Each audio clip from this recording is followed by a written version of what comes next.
నమస్కారం ETV news కు స్వాగతం ముందుగా ముఖ్యాంశాలు కోడలు మనవళ్ల మృతి కేసులో మాజీ ఎంపీ రాజయ్య కుటుంబ సభ్యుల అరెస్ట్ నిజానిజాలు విచారణలోనే తేలుతాయన్న పోలీసులు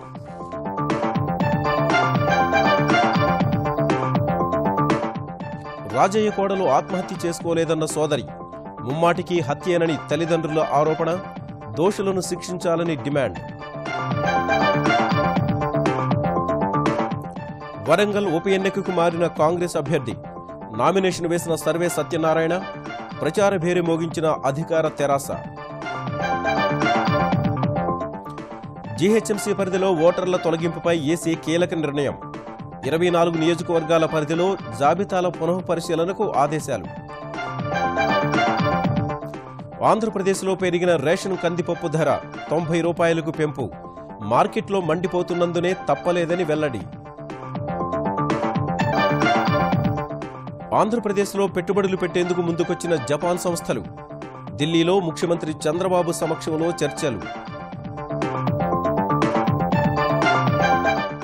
బీహార్లో రేపే తుది విడత పోలింగ్ 57 నియోజకవర్గాల బరిలో 827 మంది అభ్యర్థులు ఈ నెల 8న వెలువడనున్న ఫలితాలు రేపటి నుంచి భారత్ దక్షిణాఫ్రికా టెస్ట్ సిరీస్ మొహాలీలో తొలి మ్యాచ్ వ్యూహ ప్రతివ్యూహాలు సిద్ధం చేసుకుంటున్న ఇరు జట్లు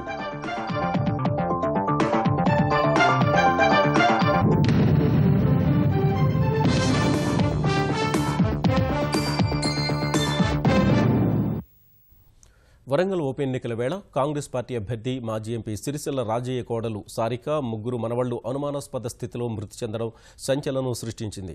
ఈ తెల్లవారుజామున వరంగల్లోని రాజయ్య నివాసంలో నలుగురు అగ్నికి ఆహుతై కనిపించారు. గతంలో భర్త అత్తమామలు తనను వేధింపులకు గురి చేస్తున్నారని సారిక కేసు పెట్టిన నేపథ్యంలో ఆమె కుటుంబ సభ్యుల ఫిర్యాదు మేరకు రాజయ్య ఆయన భార్య కొడుకు అనిల్ను అరెస్టు చేసిన పోలీసులు ఈ కేసును అన్ని కోణాల్లో దర్యాప్తు చేస్తున్నామని తెలిపారు.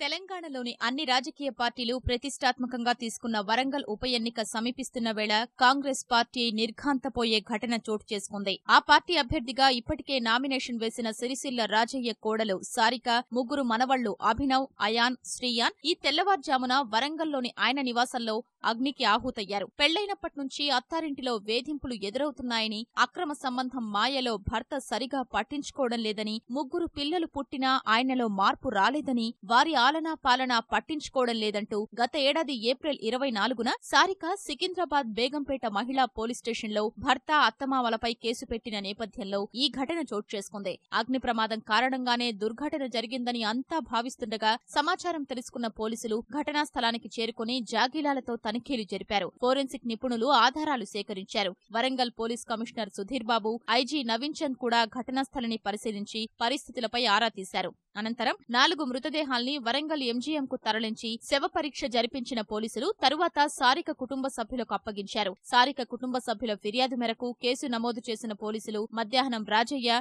ఆయన భార్య, కొడుకు అనిల్ను అరెస్టు చేశారు.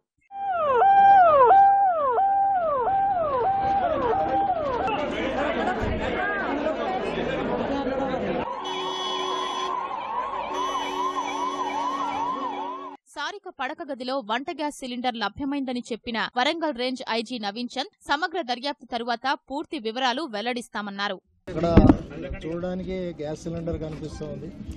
ఏ విధంగా జరిగింది అన్నది ఇప్పుడు ఒక నిర్ధారణకు రాలేదు. ఇప్పుడు ఎవరైనా బాధ్యులు ఎవరు ఉండొచ్చు, వాళ్ళ కుటుంబ సభ్యులు కానీ ఎవరున్నా కానీ ఇన్వెస్టిగేషన్ జరిపి దర్యాప్తులో ఎంక్వైరీలో బయటికి రాగానే తప్పకుండా వారి మీద చర్య తీసుకుంటారు. సారిక ఘటన సమాచారం తెలిసిన వెంటనే పెద్ద ఎత్తున రాజయ్య నివాసానికి చేరుకున్న మహిళా సంఘాల ప్రతినిధులు ఘటనపై న్యాయ విచారణ జరిపించి దోషుల్ని కఠినంగా శిక్షించాలని డిమాండ్ చేశారు. సారిక ముగ్గురు కుమారులది ముమ్మాటికి హత్యేనని ఆమె కుటుంబ సభ్యులు ఆరోపించారు. దుర్ఘటన సమాచారం తెలిసిన వెంటనే వరంగల్ చేరుకుని మాంసపు ముద్దల్లా మారిన నలుగురిని చూసి కన్నీరు మున్నీరుగా విలపించిన కుటుంబ సభ్యులు సారిక ఆత్మహత్య చేసుకునేంత పిరికిది కాదని స్పష్టం చేశారు. భర్త అనిల్ మరో వివాహం చేసుకుని సారిక సహా ముగ్గురు పిల్లల్ని చాలా రోజుల నుంచి పట్టించుకోవడం లేదన్న వారు అత్తమామలు కూడా నిర్దయగా వ్యవహరించారని మండిపడ్డారు. కుటుంబంలో తరచూ గొడవలు జరిగేవని, సారిక విషయంలో రాజయ్య కుటుంబ సభ్యులు నిర్లక్ష్యంగా వ్యవహరించారని స్థానికులు కూడా ఆరోపించారు. 4-5 years నుంచి జరుగుతున్నాయి ఇట్లా గొడవలు. సూసైడ్ కాదు ఇది, ఆయన చచ్చిపోదు, పిల్లల్ని చూసుకుంటే బతుకుతుంది. పిల్లలు ఆమె లేరంటే ఏమన్నట్టండి, వాళ్ళే చంపిండ్రు. అత్త మామని కలిసి హస్బెండ్ చంపారు అనుకుంటున్నాను. ఆయన చచ్చిపోయే రకం మీద కాదు. గొడవలు అయినాయి. ఇప్పుడు గొడవల మీద కూడా ఉంది. నిన్న బాబుని తీసుకొని వస్తే నా బాబుని ఎందుకు తీసుకొచ్చినావు, నువ్వు ఫీజు కూడా కట్టలేదు కదా అన్నదట వాళ్ళ వాణిలతో. అంటే ఆయన దింపేసి వెళ్ళిపోయిన పైకి వచ్చి ఆమెతో మాట్లాడడం ఉండదు, ఆమె ఒకటే ఉంటది. మొన్న మాత్రం ఇక్కడ కూర్చున్నది, మేము ఇట్లా ఇళ్ల పనికి పోతాడు, గద్దె ఉన్నది, గొడవలు అయ్యేది. అత్త చూడకపోయేది, భర్త ఏం చూస్తుండే ఆమెను, భర్త ఏం చూడకపోయేది. ఆ ముగ్గురు పిల్లలను పట్టుకుని ఆమె ఉండేది అట్లనే ఇంట్లో. వరంగల్ ఉప ఎన్నికల వేళ పార్టీ అభ్యర్థిగా ఉన్న రాజయ్య కుటుంబంలో జరిగిన ఘటనతో ఒక్కసారిగా కంగుతిన్న కాంగ్రెస్ నాయకత్వం ఆయన్ను తప్పించి మాజీ ఎంపీ సర్వే సత్యనారాయణను పార్టీ అభ్యర్థిగా ఎంపిక చేసింది. నామినేషన్కు చివరి రోజు కావడం వల్ల విషయాన్ని అధిష్టానం దృష్టికి తీసుకువెళ్లి వెనువెంటనే ఆమోదం పొందింది. ఈ విషయాన్ని రాష్ట్ర ఎన్నికల ప్రధానాధికారి భన్వర్లాల్ దృష్టికి తీసుకువెళ్లిన కాంగ్రెస్ నేతలు తమ పార్టీ అభ్యర్థిగా సర్వే సత్యనారాయణను ప్రకటించామని తెలిపారు. ఈ మేరకు సర్వే చివరి నిమిషంలో నామినేషన్ దాఖలు చేశారు. మరోవైపు రాజయ్య కుటుంబంలో జరిగిన ఘటన పార్టీ నేతలు కార్యకర్తలను దిగ్భ్రాంతికి గురి చేసిందన్న సీనియర్ నేత జానారెడ్డి అంతా మనోధైర్యం కూడగట్టుకుని సర్వే విజయానికి కృషి చేయాలని పిలుపునిచ్చారు. రాజయ్య కుటుంబంలో జరిగిన ఘటనతో కాంగ్రెస్కు ఎలాంటి సంబంధం లేదని ఆయన స్పష్టం చేశారు. యుద్ధంలో సైనికుడు చేసే పాత్ర ఇవాళ శ్రేణులు చేయాల్సినటువంటి అవసరం. మనం బాధను ఒక పక్కన పెట్టి ఈ కార్యక్రమాన్ని నిర్విఘ్నంగా కొనసాగించవలసిందిగా పార్టీ శ్రేణులకు, కార్యకర్తలకు, నాయకులందరికీ విజ్ఞప్తి చేస్తున్నాను. అది కుటుంబంలో సంఘటన, కాంగ్రెస్ సంఘటన ఎట్లా అవుతుంది? ఆ కాంగ్రెస్ తో ఉన్నటువంటి మా స్నేహితుడు కాబట్టి మాకు బాధ కలుగుతుంది. మీ చుట్టాలకి ఇన్సిడెంట్స్ జరిగితే మీరు బాధ్యులా? చెప్పండి. మీరు బాధ్యులంటే మేము బాధ్యులమే. వరంగల్ పార్లమెంటు ఉప ఎన్నికలకు తెరాస ప్రచారాన్ని ప్రారంభించింది. ఈ ఎన్నికకు తెరాస అభ్యర్థి పసునూరి దయాకర్ నామినేషన్ వేసిన తర్వాత హన్మకొండలోని హయగ్రీవాచార మైదానంలో భారీ బహిరంగ సభ నిర్వహించింది. వరంగల్ లోక్సభ పరిధిలోని 7 నియోజకవర్గాల నుంచి భారీ సంఖ్యలో కార్యకర్తలు, ప్రజలు హాజరైన బహిరంగ సభలో 7 నియోజకవర్గాల్లో ప్రచార బాధ్యతలు చేపట్టిన మంత్రులు ఓటర్లను ఆకర్షించే ప్రయత్నం చేశారు. ఈ ఎన్నికలలో తెరాస విజయం ఖాయమైందన్న వారు తమ అభ్యర్థి దయాకర్కు అత్యధిక మెజారిటీ సాధించే లక్ష్యంతో పనిచేయాలని కార్యకర్తలకు పిలుపునిచ్చారు. ఈ దిశలో రేపటి నుంచి ప్రచారం ముమ్మరం చేయాలని సూచించారు.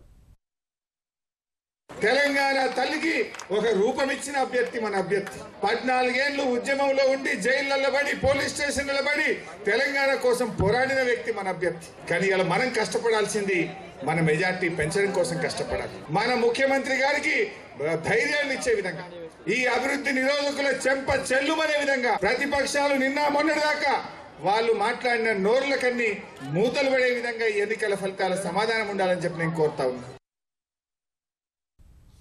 వరంగల్ ఉప ఎన్నికకు నామినేషన్ల దాఖలు ప్రక్రియ ముగిసింది. చివరి రోజు భాజపా, తెదేపా కూటమి అభ్యర్థిగా దేవయ్య, వైకాపా తరఫున నల్ల సూర్యప్రకాశ్రావు, స్వతంత్ర అభ్యర్థిగా మాజీ మంత్రి విజయరామారావు నామినేషన్లు దాఖలు చేశారు. గడువు ముగిసే సమయానికి మొత్తం 38 నామినేషన్లు దాఖలైనట్లు ప్రకటించిన ఎన్నికల సంఘం రేపు పరిశీలన ఉంటుందని, ఉపసంహరణకు ఈ నెల 7 తుది గడువుగా స్పష్టం చేసింది. వరంగల్ ఉప ఎన్నికకు ఈ నెల 21న పోలింగ్ జరగనుండగా 24న ఫలితం వెలువడనుంది. దేశవ్యాప్తంగా కందిపప్పు ధరలకు రెక్కలొచ్చిన వేళ ఆంధ్రప్రదేశ్ సర్కార్ ప్రజా పంపిణీ పథకం ద్వారా సరఫరా చేసే కందిపప్పు ధరను పెంచింది. ప్రస్తుతం 50 రూపాయలకు అందిస్తున్న కిలో ధరను 90 రూపాయలకు పెంచుతున్నట్లు ఉత్తర్వులు జారీ చేసింది. తక్షణం ఈ పెంపు అమల్లోకి వస్తుందని ప్రభుత్వం స్పష్టం చేసింది. ప్రజా పంపిణీ ద్వారా నెలకు 13,000 మెట్రిక్ టన్నుల కందిపప్పును సరఫరా చేస్తోంది. మరోవైపు కందిపప్పు ధర 200 దాటిన పరిస్థితిలో రైతు బజార్లు, ప్రత్యేక కౌంటర్ల ద్వారా 140 రూపాయలకే కిలో విక్రయించేందుకు ఆంధ్రప్రదేశ్ ప్రభుత్వం ఏర్పాట్లు చేసింది. ఈ మేరకు మిల్లర్లను ఒప్పించింది. కానీ ప్రజా పంపిణీ వ్యవస్థ ద్వారా మొత్తం రాయితీని ప్రభుత్వమే భరించాల్సి ఉన్నందున ఖజానాపై భారం పెరిగిపోగా కిలో కందిపప్పు ధర 90 రూపాయలకు పెంచాలని నిర్ణయించింది. భారత్లో పట్టణీకరణ వేగంగా విస్తరిస్తోందని ముఖ్యమంత్రి చంద్రబాబు తెలిపారు. ఢిల్లీలో జరిగిన ప్రపంచ ఆర్థిక వేదిక సదస్సులో భారత్లో నగరీకరణ, ఎదురయ్యే సవాళ్లు అనే అంశంపై కీలకోపన్యాసం చేసిన చంద్రబాబు జీడీపీలో అత్యధిక భాగం పట్టణాల నుంచే వస్తోందని గుర్తు చేశారు. భవిష్యత్తులో 70 నుంచి 80% జీడీపీ పట్టణాల నుంచే వస్తుందని అంచనా ఉందన్న ఆయన తమ రాష్ట్ర ప్రభుత్వానికి ఒక అద్భుత నగరం అమరావతిని నిర్మించే అవకాశం దక్కిందన్నారు. యావత్ ప్రపంచానికే నమూనా నగరంగా అమరావతి నిర్మిస్తామని విశ్వాసం వ్యక్తం చేశారు. రాష్ట్రంలో పెట్టుబడులకు అపార అవకాశాలున్నాయని చెప్పిన ముఖ్యమంత్రి సులభతరమైన వాణిజ్యానికి అవసరమైన అన్ని రకాల చర్యలు చేపట్టామని తెలిపారు. ఈ సందర్భంగా ప్రపంచ ఆర్థిక వేదిక గ్లోబల్ కాంపిటేటివ్ ఇండెక్స్ రూపకల్పన కోసం ఆంధ్రప్రదేశ్తో అవగాహన ఒప్పందం కుదుర్చుకుందని ప్రభుత్వం సలహాదారు పరకాల ప్రభాకర్ వెల్లడించారు. ఈ ఒప్పందం మేరకు రాష్ట్రంలో పెట్టుబడులకు అవకాశాలను WEF ప్రపంచవ్యాప్తంగా వివరిస్తుందని పేర్కొన్నారు. ఆంధ్రప్రదేశ్ రాష్ట్రాన్ని ఎవరైనా పెట్టుబడి పెడదాము అని అనుకుంటే ఈ రాష్ట్రంలో పెట్టుబడి పెట్టేటటువంటి అవకాశాలు, పెట్టుబడి పెడితే వాటికి ఉండేటటువంటి సౌకర్యాలు, సదుపాయాలు ఇది ఎంత ఆకర్షణీయంగా ఉంది అనేటువంటిది వివిధ దేశాలలో ఉన్నటువంటి వాణిజ్యవేత్తలకి, పారిశ్రామికవేత్తలకి తెలియజెప్పేటటువంటి. It is a body with in the world economic forum. Delhi పర్యటనలో ముఖ్యమంత్రి చంద్రబాబు రాష్ట్రానికి పెట్టుబడులకు సంబంధించి జపాన్ ప్రతినిధులతో పలు కీలక చర్చలు జరిపారు. బయోటెక్నాలజీ రంగంలో పెట్టుబడులు పెట్టేందుకు వారు ఆసక్తి కనబర్చారు. అంతకుముందు బయోటెక్నాలజీ కార్యదర్శి రాఘవన్తో సమావేశమైన చంద్రబాబు రాష్ట్రంలో scientific industrial research centres CSR ఏర్పాటుపై చర్చించారు. అన్ని జిల్లా కేంద్రాల్లోనూ ఈ కేంద్రాలు ఏర్పాటు చేయాలనే ప్రతిపాదన ఉన్నట్లు ముఖ్యమంత్రి తెలిపారు. తర్వాత చంద్రబాబుతో సమావేశమైన ఫిక్కీ ప్రతినిధులు తెలుగు రాష్ట్రాల్లో నేరుగా జరిగే అమ్మకాలను పెంచేందుకు ఉన్న అవకాశాలపై నివేదిక అందజేశారు. శాసనపరంగా కీలక నిర్ణయాలు తీసుకుంటే నేరుగా అమ్మకాలు చేయడంలో మార్పులు వస్తాయని, మిగిలిన రాష్ట్రాలతో పోటీ పడడానికి ఆస్కారం ఉంటుందని ఫిక్కీ బృందం తెలిపింది. తర్వాత సూర్య ఎలక్ట్రానికల్స్ చైర్మన్ కూడా ముఖ్యమంత్రిని కలిసి తడ దగ్గర 500 కోట్లతో ఏర్పాటు చేసే బల్బుల కంపెనీపై చర్చించారు. జపాన్ టొయోమో నగర ప్రతినిధులు కూడా చంద్రబాబును కలిసి పర్యాటక జలమార్గాలపై చర్చించారు. విశాఖలో 1500 కోట్లతో కన్వెన్షన్ సెంటర్ నిర్మిస్తామని చంద్రబాబును కలిసిన లూలు గ్రూప్ చైర్మన్ యూసుఫ్ అలీ చెప్పారు. హైదరాబాద్ మహానగరపాలక సంస్థ పరిధిలో పెద్ద ఎత్తున ఓట్లు తొలగించిన వ్యవహారంలో ఎన్నికల సంఘం కీలక నిర్ణయం తీసుకుంది. జీహెచ్ఎంసీ పరిధిలోని 24 నియోజకవర్గాల్లో ఓటర్ల జాబితాను పునః పరిశీలించాలని రాష్ట్ర ఎన్నికల ప్రధానాధికారి భన్వర్లాల్ ఆదేశించారు. రాజకీయ పార్టీల ఫిర్యాదు మేరకు బెంగాల్ ఎన్నికల ప్రధానాధికారి నేతృత్వంలోని బృందం నగరంలోని వివిధ ప్రాంతాలలో 3 రోజుల పాటు ఓటర్ల అభిప్రాయాలు తెలుసుకున్న తర్వాత సమర్పించిన నివేదిక ఆధారంగా తాజా ఆదేశాలు వెలువడినట్లు తెలిసింది. జీహెచ్ఎంసీ పరిధిలోని బీసీ ఓటర్ల గుర్తింపు సహా ఓట్ల తొలగింపు ఫిర్యాదులు పునః పరిశీలించాలని నగర కమిషనర్ జనార్దన్ రెడ్డి సహా రంగారెడ్డి, మెదక్ జిల్లాల కలెక్టర్లను భన్వర్లాల్ ఆదేశించారు. ఈ ప్రక్రియను ఈ నెల 18లోగా పూర్తి చేయాలని స్పష్టం చేసిన ఆయన ఓటర్ల నుంచి ఫిర్యాదులు కూడా స్వీకరించాలని నిర్దేశించారు. ప్రస్తుత ఖరీఫ్ కాలంలో ధాన్యం, బియ్యం సేకరణ విధానాన్ని ఆంధ్రప్రదేశ్ సర్కార్ ప్రకటించింది. ఈ మేరకు పౌర సరఫరాల శాఖ కార్యదర్శి మార్గదర్శకాలను జారీ చేశారు. మిల్లర్ల నుంచి లెవీ సేకరణ విధానానికి స్వస్తి పలికిన వేళ పౌర సరఫరాల సంస్థ ప్రత్యేక కౌంటర్లు తెరిచి ధాన్యం కొనుగోలు చేస్తుందని తెలిపిన ఆయన కేంద్రం నిర్ణయించిన విధంగా ఏ గ్రేడ్ ధాన్యం క్వింటాలకు 1450 రూపాయలు, సాధారణ రకానికి 1410 రూపాయలు కనీస ధర చెల్లించనున్నట్టు తెలిపారు. మిల్లర్లు కూడా తాము కొనుగోలు చేసే ధాన్యం కూడా కనీస మద్దతు ధరకే కొనుగోలు చేయాలని, ఈ కొనుగోళ్లను ఎప్పటికప్పుడు కలెక్టర్లు పర్యవేక్షించాలని ఆదేశించింది. ఖరీఫ్ కాలానికి 36 లక్షల మెట్రిక్ టన్నులు బియ్యం సేకరించనున్నట్లు పౌర సరఫరాల శాఖ కార్యదర్శి తెలిపారు. తెలంగాణలో పారిశ్రామిక అభివృద్ధికి తెరాస సర్కారు క్రియాశీలక చర్యలు చేపడుతోందని తెలంగాణ పంచాయతీరాజ్, ఐటీ శాఖ మంత్రి కేటీఆర్ చెప్పారు. ఈ మేరకు మౌలిక సదుపాయాల కల్పనపై ప్రత్యేక దృష్టి సారించామని చెప్పిన ఆయన ఇప్పటికే విద్యుత్ కొరతను అధిగమించిన విషయాన్ని గుర్తు చేశారు. హైదరాబాద్ కన్వెన్షన్ సెంటర్లో జరిగిన హైసియా సిఎస్ఆర్ వార్షిక సదస్సులో పాల్గొన్న KTR water grid, mission Kakatiya, Gramajyothi లక్ష్యాలు వివరించారు.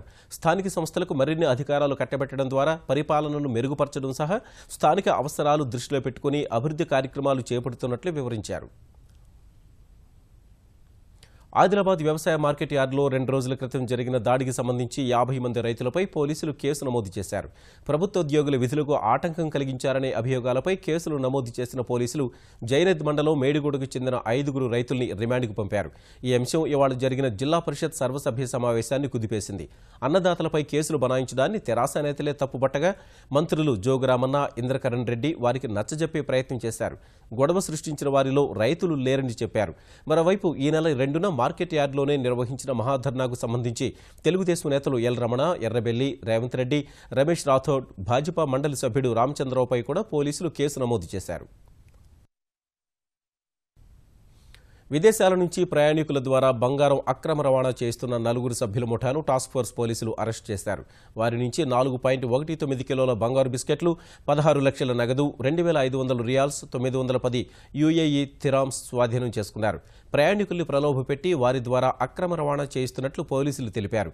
దుబాయ్ నుంచి ప్రయాణికులు తెచ్చిన బంగారాన్ని శంషాబాద్ విమానాశ్రయం వద్ద తీసుకుని దుకాణాల్లో విక్రయించడం ద్వారా నిందితులు సొమ్ము చేసుకుంటున్నారని హైదరాబాద్ పోలీస్ కమిషనర్ మహేందర్ రెడ్డి చెప్పారు. ముఠాలోని సభ్యుల్లో చాదర్ఘట్, ఆజంపురకు చెందిన జఫర్ అహ్మద్, సయ్యద్ వాజిద్, ఆరిఫ్ అలీషేక్, మహమ్మద్ తాహరుద్దీన్ ఉన్నట్లు చెప్పారు. సింగరేణి సంస్థ నియామకాల్లో జరిగిన అవకతవకల అక్రమాలపై విచారణ జరపాలని బాధితులు తెలంగాణ ప్రభుత్వాన్ని కోరారు. ఈ మేరకు విద్యుత్ శాఖ మంత్రి జగదీష్ రెడ్డిని సచివాలయంలో కలిసిన బాధితులు తెలంగాణలో ఉద్యోగాల భర్తీ పారదర్శకంగా జరుగుతాయన్న ముఖ్యమంత్రి కేసీఆర్ మాట ప్రకారం అక్రమాలకు పాల్పడిన వారిపై చర్యలు తీసుకోవాలని విజ్ఞప్తి చేశారు. ఏర్పడిన తర్వాత సింగరేణి సంస్థ ఆధ్వర్యంలో 471 పోస్టులకు నోటిఫికేషన్ ఇచ్చినారు. కానీ తొలి నోటిఫికేషన్ లోనే క్వశ్చన్ పేపర్ పక్కగా లీక్ అయిందనే కొన్ని ఆధారాలు మన కళ్ళముగట కనబడతా ఉన్నాయి. మంచిర్యాల రీజియన్ లో 70-80 ఉద్యోగాలు 1-2 కాలనీల అభ్యర్థులకు మాత్రమే రావడం జరిగింది. ఈ నోటిఫికేషన్ దీన్ని రద్దు చేసి కొత్తగా పరీక్ష నిర్వహించాలని ఒక స్వతంత్ర ప్రతిపత్తి కలిగినటువంటి సంస్థ ద్వారా ఎంక్వైరీ చేసి వీళ్లకు న్యాయం చేయాలని విన్నవించడం జరిగింది. తెలుగు రాష్ట్రాల గవర్నర్ నరసింహన్ జన్మదిన వేడుకలు రాజ్భవన్లో ఘనంగా జరిగాయి. ఆంధ్రప్రదేశ్ ముఖ్యమంత్రి చంద్రబాబు ఫోన్లో నరసింహన్కు శుభాకాంక్షలు చెప్పగా ఆ రాష్ట్ర మంత్రులు కేఈ కృష్ణమూర్తి, బొజ్జల గోపాలకృష్ణారెడ్డి, కామినేని శ్రీనివాసులు స్వయంగా కలిసి శుభాకాంక్షలు తెలిపారు. తెలంగాణ మంత్రి కె తారక రామారావు, ప్రభుత్వ ప్రధాన కార్యదర్శి రాజీవ్ శర్మ కూడా రాజ్భవన్కు వెళ్లి గవర్నర్కు శుభాకాంక్షలు చెప్పారు. 2 రాష్ట్రాలకు చెందిన ఉన్నతాధికారులు, రాజకీయ నేతలు కూడా గవర్నర్ను కలిసిన వారిలో ఉన్నారు. పాఠశాల విద్యార్థులు కూడా గవర్నర్ను కలిసి శుభాకాంక్షలు చెప్పడం సహా ఆయన ఆశీస్సులు తీసుకున్నారు. తెలుగు రాష్ట్ర ప్రభుత్వాలు అభివృద్ధి దిశగా పయనించాలని ఈ సందర్భంగా గవర్నర్ ఆకాంక్షించారు. ఈజిప్ట్లో రష్యా విమానం కూలిన ఘటన మరొక ముందే సూడాన్లో ఓ సరుకు రవాణా విమానం కూలి 40 మంది ప్రాణాలు కోల్పోయారు. దక్షిణ సూడాన్లోని జుబా విమానాశ్రయం నుంచి పయనమైన కొద్దిసేపటికే వైట్ నైల్ నదిలోని చిన్న ద్వీపంలో విమానం కూలినట్లు అధికారులు వెల్లడించారు. 3 ప్రయాణికులు ప్రాణాలతో బయటపడినట్లు అధికారులు తెలిపారు. జుబా విమానాశ్రయానికి కేవలం 800 మీటర్ల దూరంలో ప్రమాదం జరిగినట్లు చెప్పారు. నదీ పరివాహక ప్రాంతంలో విమాన శిథిలాలు చెల్లాచెదురుగా పడగా మృతదేహాలను గుర్తించే ప్రక్రియ కొనసాగుతోంది. బీహార్ శాసనసభ ఎన్నికల్లో తుది విడత పోలింగ్ రేపు జరగనుంది. ఈ విడతలో 57 నియోజకవర్గాల్లో పోలింగ్ జరగనుండగా 1,55,13,594 మంది ఓటర్లు, 827 మంది అభ్యర్థుల భవితవ్యాన్ని ఈవీఎంలలో నిక్షిప్తం చేయనున్నారు. ఈ విడత పోలింగ్ జరుగుతున్న నియోజకవర్గాల్లో NDA కూటమిలోని Bharatiya Janata party 38, LJP 11, ఆర్ఎల్ఎస్పీ 5, Hindustani Awami Morcha 3 స్థానాల్లో బరిలో ఉన్నాయి. లౌకిక మహాకూటమిలో జేడీయూ 25 చోట్ల, ఆర్జేడీ 20, కాంగ్రెస్ 12 స్థానాల్లో పోటీ చేస్తున్నాయి. ఈ నెల 8న ఓట్ల లెక్కింపు జరుగుతుంది. సుప్రీంకోర్టు ప్రధాన న్యాయమూర్తిగా జస్టిస్ టీఎస్ ఠాకూర్ బాధ్యతలు చేపట్టనున్నారు. ప్రస్తుత ప్రధాన న్యాయమూర్తి జస్టిస్ దత్తు పదవీకాలం డిసెంబర్ 2న ముగుస్తుండగా ఆ స్థానాన్ని జస్టిస్ ఠాకూర్ బాధ్యతలు చేపడతారు. ఈ మేరకు దత్తు తన వారసుడిగా జస్టిస్ ఠాకూర్ పేరును ప్రతిపాదించారు. ఠాకూర్ నియామకంపై తుది పరిశీలన జరిపిన తర్వాత కేంద్రం రాష్ట్రపతి ఆమోదానికి పంపనుంది. తర్వాత ఠాకూర్ నియామకంపై అధికారిక ప్రకటన వెలువడనుంది. ప్రస్తుతం సుప్రీంకోర్టు న్యాయమూర్తిగా ఉన్న జస్టిస్ ఠాకూర్ గతంలో పంజాబ్, హర్యానా హైకోర్టు ప్రధాన న్యాయమూర్తి, ఢిల్లీ హైకోర్టు తాత్కాలిక ప్రధాన న్యాయమూర్తిగా పనిచేశారు. వరుసగా 6 రోజులు నష్టాల తర్వాత నిన్న స్వల్ప లాభాల్లో ముగిసిన దేశీయ స్టాక్ మార్కెట్లు ఇవాళ మళ్లీ నష్టాల్లోకి మళ్లాయి. క్రితం సెషన్లో 31 పాయింట్లు లాభపడిన సెన్సెక్స్ ఇవాళ 38 పాయింట్లు క్షీణించింది. ఉదయం 26,704 పాయింట్ల వద్ద ఉత్సాహంగానే ప్రారంభమైన సూచీ అక్టోబర్లో భారత సేవల రంగం గణనీయమైన వృద్ధిని నమోదు చేసిందన్న గణాంకాలు వెల్లడైన తర్వాత కొనుగోళ్లు పెరిగి 26,800 పాయింట్ల గరిష్ట స్థాయిని తాకింది. అనంతరం మదుపరులు లాభాల స్వీకరణకు మొగ్గు చూపగా 25,510 పాయింట్ల కనిష్ట స్థాయికి పడిపోయింది. చివరకు 26,553 వద్ద స్థిరపడింది. జాతీయ స్టాక్ ఎక్స్చేంజ్ సూచీ నిఫ్టీ 20 పాయింట్లు తగ్గి 8,040 వద్ద ముగిసింది. ఈటీవీ న్యూస్ సమాప్తం. నమస్కారం.